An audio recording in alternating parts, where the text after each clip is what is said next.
अस्सलाम वालेकुम रहमतुल्लाह। Welcome to Bilal Moin channel. अगर आप नए मेरे चैनल पर तो प्लीज़ ज़रूर सब्सक्राइब करें और क्लिक करें बेल आइकन को। आज हम डिस्कस करेंगे कुछ अपडेट्स, स्पेशली जो आइसोलेशन आज हटा दी गई है, जो लॉकडाउन अपलिफ्ट कर दिया गया है उसके बारे में कि कौन कौन सी चेक पोस्टें हटा दी हैं, और उसके बाद जो मवाला central fruit and vegetable market के बारे में एक न्यूज़ है उसको हम डिस्कस करेंगे। उसके साथ ही आज के होने वाले टोटल केसेस को हम डिस्कस करेंगे डिटेल में कि कितने आईसीयू में हैं, कितने न्यू एडमिट हुए हैं, कितने रिकवर हो गए हैं, टोटल केसेस कितने हैं और कितनी डेथ हैं। उसके साथ हम डिस्कस करेंगे कि बॉशर में आज हुए हैं हाईएस्ट केसेस, मतलब अभी तक का जब का ये सेगमेंट चल रहा है कोविड-19 का, आज बॉशर के अंदर बहुत ज़्यादा केसेस हुए हैं। और उसके साथ ही हम डिस्कस करेंगे चार्टर फ़्लाइट जो इंडिया लेके गई है 180 पैसेंजर्स को, उसके बारे में। तो हम डिटेल डिस्कशन स्टार्ट करते हैं। मतरा आइसोलेशन जो लिफ्टेड का एक लास्ट वीक मैंने आपको बताया था, उसमें अब दारसेत और वादी कबीर की जो चेक पोस्ट थी, दारसेत और वादी कबीर की जो चेक पोस्ट लगी हुई थी वो हटा दी गई हैं। उसके बाद जो अदर मतलब मतरा सूख और उसके लिए जो थी वो पोस्ट अभी तक वहाँ पे बाकी हैं अपनी जगह पर। उसके बाद हम जिक्र करते हैं आज होने वाले टोटल केसेस 930 हैं जो रिकॉर्ड किए गए हैं, और उसके साथ ही टोटल तादाद जो है वो 16,016 हो गई है। 16,016, 239 ओमानी हैं और 691 उसमें एक्सपेक्ट्स हैं, खारजी हैं। टोटल जो रिकवर होने वाले लोग हैं वो हैं 3451, 3,451। ये मिनिस्ट्री का डेटा है जो उन्होंने बताया है। उसके बाद हम आपको मज़ीद कुछ अपडेट करते हैं। ओल्ड मतरा, हमरिया और वादी कबीर इंडस्ट्रियल एरिया में, ओल्ड मतरा जो मतरा सूख का एरिया था वो, हमरिया और वादी कबीर इंडस्ट्रियल एरिया में अभी ये लॉकडाउन बरकरार है क्योंकि केसेस की तादाद वहाँ पे काफ़ी ज़्यादा हो रही थी इस वजह से।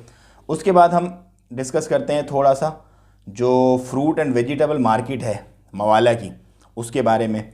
वो मार्केट जो है वो क्लोज़ कर दी गई है और म्यूनसिपैलिटी ने अपना announce the complete closure of central fruit and vegetable market Saturday until further notice. अब आगे जब तक नोटिस नहीं आएगा जब तक वो फ्रूट एंड वेजिटेबल मार्केट बंद रहेगी, क्योंकि सुप्रीम कमेटी का जो डिसीजन आया ऑल टाइप ऑफ गैदरिंग्स जो है वो क्लोज़ रहेंगी। तो ये क्योंकि मार्केट के अंदर आपको पता है बहुत ज़्यादा लोग जमा हो जाते हैं, माल लेने वाला, माल देने वाला, बेचने वाला, सब तरीके के लोग आते हैं वहाँ पे, तो बहुत ज़्यादा गैदरिंग्स हो रही थी। इसी के खदशे के पेश नज़र के बड़े ना इसको क्लोज़ कर दिया गया है। उसके बाद हम डिस्कस करते हैं जो 180 पैसेंजर स्ट्रैंडेड पैसेंजर्स को इंडिया लेके जा रही है सलाम एयर का स्पेशल चार्टर प्लेन, उसके बारे में। KMCC बेसिकली इसको लीड कर रही है। और उसके बाद कलकत्ता गई है ये, कैलकट फ़्लाइट गई है ये सलाम एयर की, और 8 बजे जो है वो फ़्लाइट ये 180 पैसेंजर्स को लेके गई है। Repatriation flight charter by KMCC including, इसमें 61 जो थे, 61 जो थे वो पेशेंट्स थे। उसके बाद 17 इसके अंदर बच्चे थे, इन्फेंट्स से, 24 प्रेग्नेंट वुमेंस थी और 24 लोग वो थे जिनके वीज़ाज एक्सपायर हो गए थे। उसके बाद इंडियन एम्बेसी की रजिस्ट्रेशन की बेस पे ही ये लोग हैं, मतलब ये कोई अलग से कुछ भी नहीं अरेंज हुआ था, ये वही लोग जिन्होंने रजिस्ट्रेशन करवाई हुई थी उन्हीं लोगों को लेकर के इन्होंने सपोर्ट किया है। फ़्लाइट चार्ज जो 75 रियाल रखा था पर पर्सन, 75 रियाल में मतलब उन्होंने कैलकट के लिए flight the. It's very good, like rate reasonable है, बहुत ज़्यादा रीज़नेबल है।